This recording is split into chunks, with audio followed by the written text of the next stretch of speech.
So I want to show you a technique that I've been playing around with this afternoon, and it has to do with kind of remixing the idea of automation. That is, instead of just changing the volume of your tracks, what if you change the density of those tracks? So instead of just changing the generic volume fader, you're actually changing the RMS value, the average volume of your tracks. And this is kind of a cool spin on that concept where instead of just automation of the faders and the volume, you can instead change the density and really push and pull various saturation and compression effects. So I want to show you on this track that I've been kind of working on here, and really just hopefully inspire you to try some of this in your own mixing and music. So here I have a automation here of basically a like a volume adjustment, like a gain plugin, and it's super simple tool. Invert left, invert right. Super basic utility type plugin, and all it does is do gain. And I started doing this because I didn't want to have the fader all kind of locked up on a certain gain. I wanted to be able to still use the faders and not mess up my own automation. So I created this plugin, I did a right click, edit automation, then it created this track, and I started actually automating this volume here, which in turn automates my volume. But then what I kind of got thinking about, and this was from like an old Dave Rat video, like, I don't know, 6-7 years ago. And he talked about actually throttling the volume into a group compressor for everything but the vocals. And so therefore, as the band gets louder, I think he was talking about the Chili Peppers, as the band gets louder, they basically become more compressed and more dense in kind of this wall of sound behind the vocals. The vocals aren't included in this, so the vocals never become overtaken by this wall of sound. It's always kept in check. So this idea, I started thinking about this of like, wow, I could actually throttle into a saturator. And this is ridiculous. Please update this UI because I can barely read it. But, we could actually throttle into a saturator and therefore create a texture difference, not just a volume difference, but a texture difference. Or we could do this with compression as well. So let me kind of show you a little bit of this track and how it's working out for me. And we can talk about different ways you could use this in your own stuff.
Yeah, so right there, saturation is so cool if you think about it. It's a cross between compression and EQ.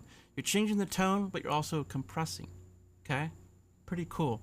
And if you really learn how to use it and learn its subtlety and learn how you can really throttle it, you can actually imply dynamic change without actually being louder. Like, if you hear a vocal track and it gets distorted, but then it's compressed after that distortion, well then your brain thinks, oh, that vocalist is singing louder. It's starting to distort. But it's still remaining constant because it's going through the compressor. And so this is that kind of psychology trick of, okay, something gets louder, it gets a little bit more compressed, more saturated, maybe it has more high end harmonics because it's getting overdriven. Okay, so a lot of you guitarists kind of understand this instinctually. I'm a drummer by trade, so to speak, and so this stuff is more of a learned thing. And I mean, it comes naturally to me at this point. But if you're a guitarist, you really understand gauge staging, I think, a lot more right off the bat.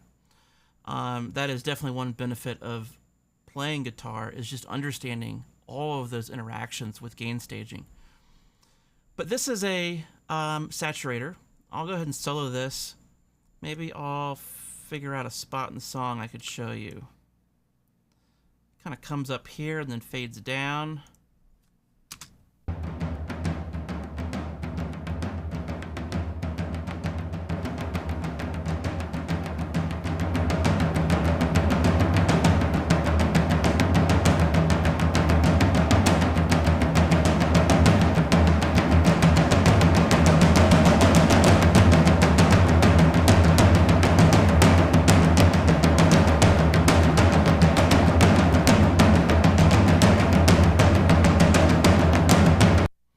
And then at the very softest, it comes down here.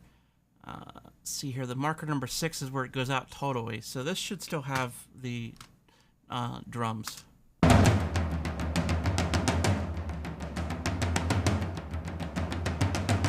Yeah, that is the same drum take, but it's what I'm doing here that's making the difference.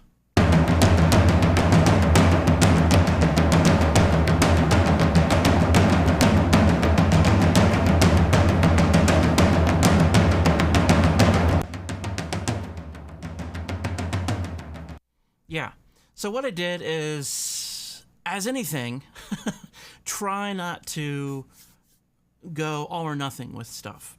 If you're not sure about it, maybe go halfway mix, you know? Check the volume of the dry versus the wet, balance that output to make sure that when you do wet versus dry, 50-50, it's actually a 50-50 mix, you know? So your volume's got to be the same. And then when your dial is at noon, you know that you have about half and half. So that's what I did here. And so I'm just kind of subtly mixing in some of this character. Okay?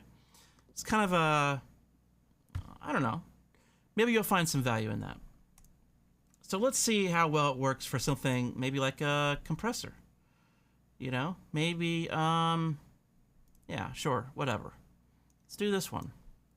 And let's set it up to, this is the loudest point. So let's set it up to really be slammed. Let's do a 4+8.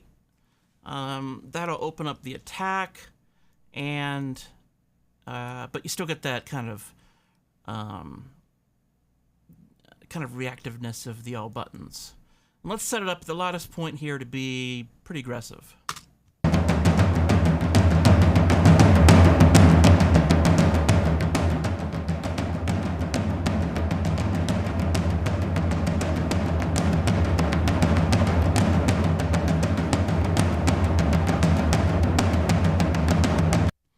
Okay, so that should probably work.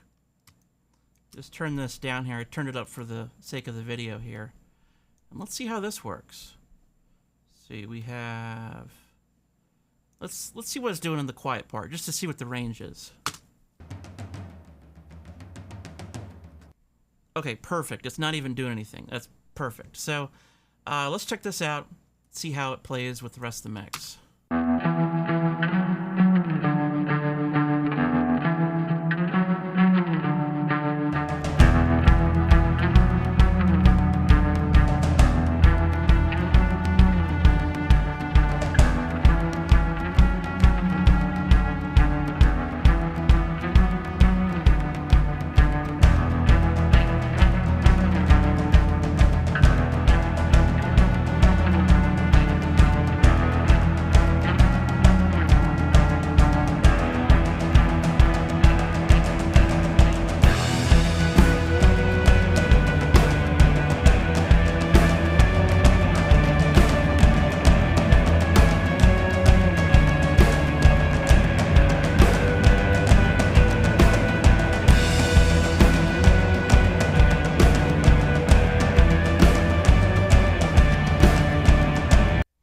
Yeah, yeah. So it was a little low starting out, but that kind of proved the point that it definitely works. I think it sounds a little bit too under control at this point. It sounds almost too safe. Now that I have the volume adjusted for kind of the appropriate level in the mix, let's hear that build again.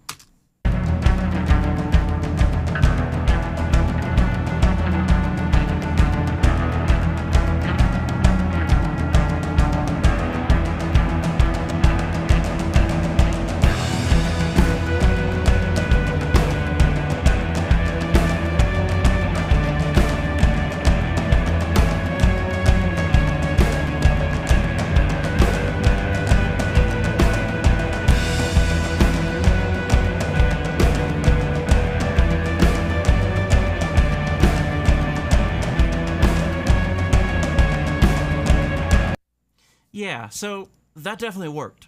I don't know that I like it for the track because it keeps everything under control, basically. So maybe I'll go like 4-1. Maybe I'll try that. Let's see here.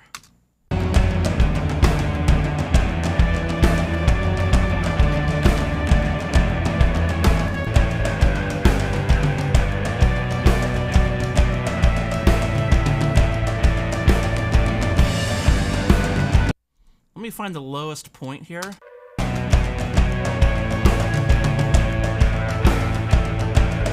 Okay, so it's barely touching right there. It's almost like setting a gate. Find the lowest point, and then you find kind of where it stops reacting. So yeah, not doing much there. It's going to be doing a ton up here. Let's see what this sounds like.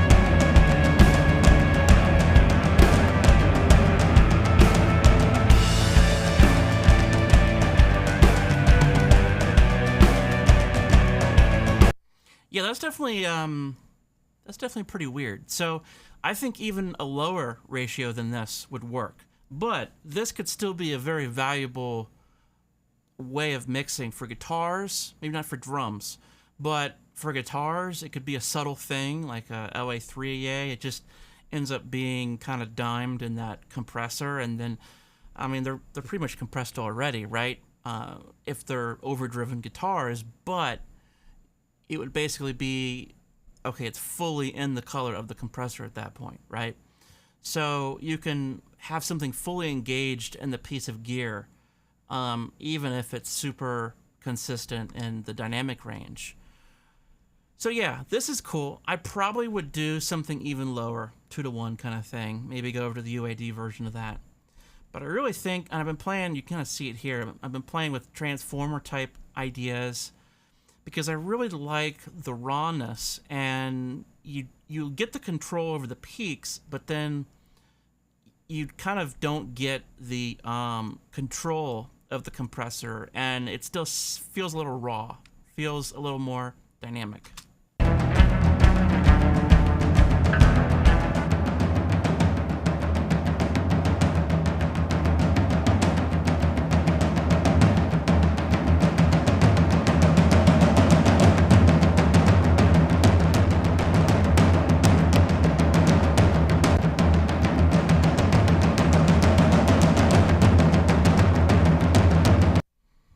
Okay, that's a little extreme, but let's run with it, see what it sounds like.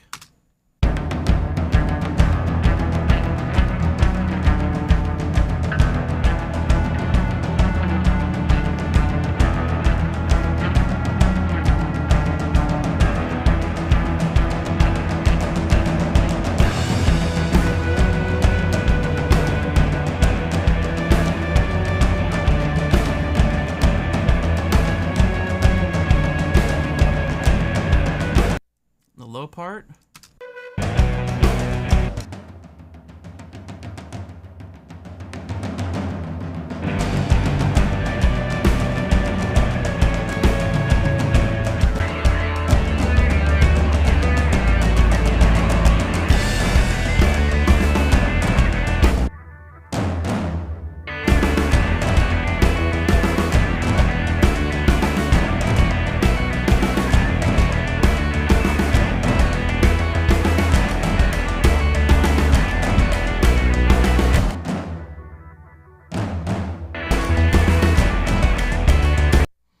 if we can hear this difference if I really pull this down, because I'm trying to make some space for the stick clicks right there.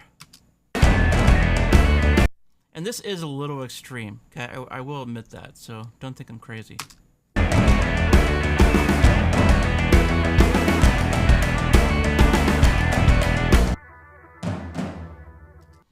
Yeah, that's a big difference, actually. So it takes some subtlety.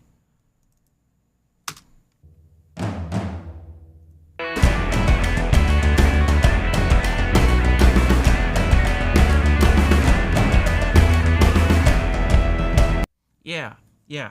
So it's a really, I don't know, maybe it's not a new idea. I'm sure it's not a new idea. Can't be, okay? But just a reminder just to always be open to trying new ways of doing things. To automating the fader on the channel, automate a plugin, the output of a plugin, or automate a gain plugin on your track, and then you can push and drive and change the color of the tracks as they get louder or softer, okay?